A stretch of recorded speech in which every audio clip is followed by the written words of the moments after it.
Hello friends, welcome to पास करो test.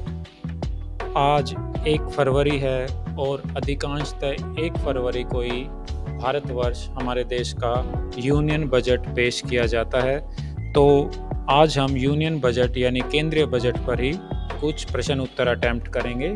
तो चलिए स्टार्ट करते हैं। पहला प्रश्न, भारत का पहला बजट किसने प्रस्तुत किया था?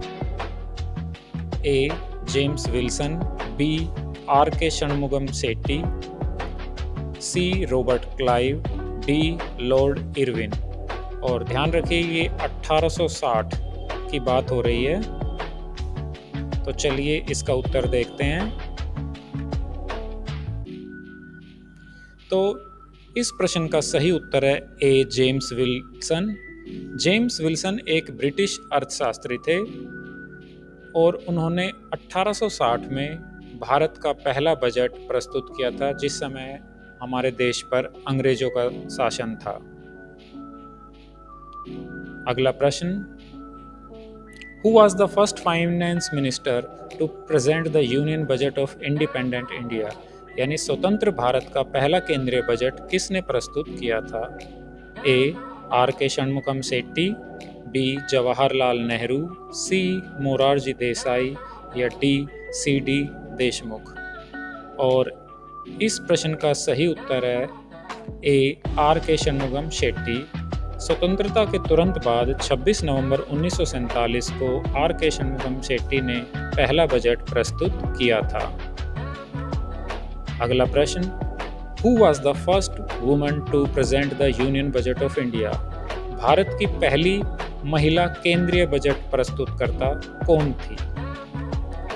ए. इंदिरा गांधी, बी. निर्मला सीतारमण, सी. सुषमा स्वराज या डी. मेनका गांधी। और इस प्रश्न का सही उत्तर है ए. इंदिरा गांधी। इंदिरा गांधी ने 1970 में भारत का केंद्रीय बजट प्रस्तुत किया था और ऐसा करने वाली वो पहली महिला बनी। उस समय पर तत्कालीन वित्त मंत्री मोरारजी देसाई ने त्यागपत्र दे दिया था। अगला प्रश्न, कौन भारत की पहली महिला मंत्री थी जिन्होंने केंद्रीय बजट प्रस्तुत किया था? ए. इंदिरा गांधी, बी. निर्मला सीतारमण, सी. सुषमा स्वराज या डी. मेनका गांधी। तो इस प्रश्न का सही उत्तर है बी. निर्मला सीतारमण। निर्मला सीतारमण भारत की पहली पूर्णकालिक महिला वित्त मंत्री बनी और उन्होंने 2019 में अपना पहला केंद्रीय बजट प्रस्तुत किया। तो प्रश्न में अंतर क्या है? वहां पर पूछा गया था पहली महिला प्रस्तुतकर्ता, जिसका उत्तर था श्रीमती इंदिरा गांधी। और यहाँ पर है full time women finance minister, यानी कि पहली पूर्णकालीन महिला वित्त मंत्री। और इसका उत्तर फिर है निर्मला सीतारमण। अगला प्रश्न, अंतरिम बजट का प्रयोग कब किया जाता है? ए. जब कोई नई सरकार बनती है, बी. जब सरकार को वित्तीय बाधाओं का सामना करना पड़ रहा हो, सी. जब चुनाव वर्ष के दौरान पूर्ण बजट प्रस्तुत किया जाता है, या डी. जब नए वित्तीय वर्ष से पहले एक छोटी अवधि के लिए बजट प्रस्तुत किया जाता है। और इस प्रश्न का सही उत्तर है ऑप्शन डी, जब नए वित्तीय वर्ष से पहले एक छोटी अवधि के लिए बजट प्रस्तुत किया जाता है। अगला प्रश्न, केंद्रीय बजट संसद के किस सदन में प्रस्तुत किया जाता है?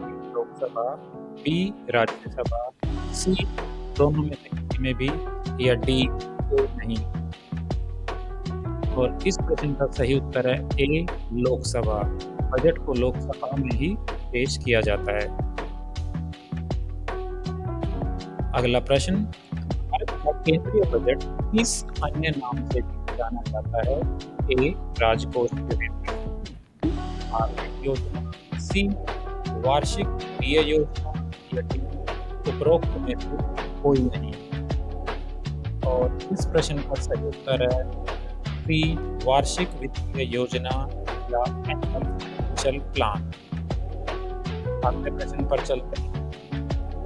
What is the prime 474 the Indian government according to the union budget. केंद्रीय बजट के अनुसार भारत सरकार के राजस्व का प्राथमिक स्रोत क्या है? ए, आयकर, बी, वस्तु एवं सेवा कर यानी जीएसटी, सी, कॉरपोरेट कर या डी, स्टेट शुल्क। और इस प्रश्न का सही उत्तर है बी, वस्तु एवं सेवा कर यानी जीएसटी। अगला प्रश्न, वस्तु एवं सेवा कर एक प्रमुख कर सुधार इस वर्ष के केंद्रीय बजट में पेश किया गया था? ए, 2015-16, बी, 2017-17, सी, 2017-18 या डी, 2018-19। और इस प्रश्न का सही उत्तर है 2017-18। फरवरी 2015 में अरुण जेटली जी ने लोकसभा में जीएसटी बिल पेश किया। भारत में जीएसटी 1 जुलाई 2017 से लागू।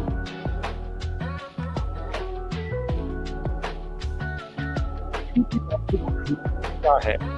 सकल घरेलू उत्पाद, बी, सकल विकास योजना, सी, सामान्य डेटा नीति या डी, सरकारी विकास परियोजना। और इस प्रश्न का सही उत्तर है ए, सकल घरेलू उत्पाद। सकल घरेलू उत्पाद जीडीपी किसी देश में किसी विशिष्ट अवधि के दौरान उत्पादित सभी वस्तुओं और सेवाओं का कुल आंतरिक मूल्य है। जीडीपी मतलब ग्रोथ डोमेस्टिक प्रोडक्ट। निम्न में से कौन सा भारत प्रत्यक्ष कर है? वस्तु एवं सेवा कर यानी जीएसटी, बी, आयकर, सी, पंजीकृत कर या डी, सिग्नल शुल्क। और इस प्रश्न का सही उत्तर है आयकर यानी इनकम टैक्स। कर किसी व्यक्ति या संस्था की आय या संपत्ति पर लगाए जाते हैं और सीधे सरकार को चुकाए जाते हैं। राजकोषीय घाटा क्या है यानी फिस्कल डेफिसिट? ए, सरकार द्वारा एकत्र किया गया कुल कर, बी, आयात और निर्यात के बीच का अंतर, सी, कुल व्यय घटा कुल प्राप्तियां उधार को छोड़कर या डी, इनमें से कोई नहीं। और इस प्रश्न का सही उत्तर है सी, कुल व्यय घटा कुल प्राप्तियां उधार को छोड़कर। राजकोषीय घाटा उस राशि को दर्शाता है जिसे सरकार को अपनी खर्च की प्रतिबद्धताओं को पूरा करने के लिए उधार लेने की आवश्यकता होती है।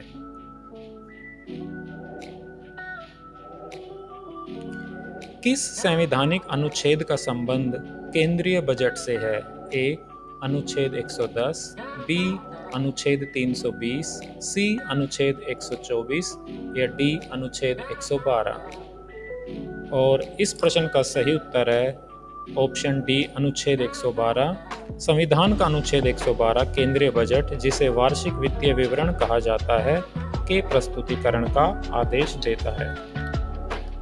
अगला प्रश्न, भारत में सबसे लंबा बजट भाषण देने का रिकॉर्ड किसके नाम है? ए, अरुण जेटली, बी, पी चिदम्बरम, सी, निर्मला सीतारमण या डी, मनमोहन सिंह। तो भारत में सबसे लंबा बजट भाषण देने का रिकॉर्ड श्रीमती निर्मला सीतारमण के नाम है। फरवरी 2020 को भारत के इतिहास का सबसे लंबा बजट भाषण इन्होंने दिया। इनका भाषण लगभग 2 घंटे 42 मिनट तक चला। अगला प्रश्न, किस वित्त मंत्री ने भारत में सबसे छोटा बजट भाषण दिया था? ए, निर्मला सीतारमण, बी, मनमोहन सिंह, सी, पी चिदम्बरम, डी, हीरूभाई मुल्लजी पटेल। और इस प्रश्न का सही उत्तर है डी, हीरूभाई मुल्लजी पटेल। 1977 में अंतरिम बजट पेश करने वाले हीरूभाई मुल्लजी पटेल ने केवल 800 शब्दों के साथ भारत के इतिहास में सबसे छोटा बजट भाषण दिया था। आप में से कई लोगों ने लगता है मनमोहन सिंह जी को इस प्रश्न का सही उत्तर चुना होगा। तो ये थी हमारी आज की बजट पर एक छोटी सी क्विज। Thanks for watching. हम आपके लिए इसी प्रकार के जानकारी से भरे वीडियो लेकर आते रहेंगे। लाइक कीजिए, शेयर कीजिए, सब्सक्राइब कीजिए पास करो टेस्ट।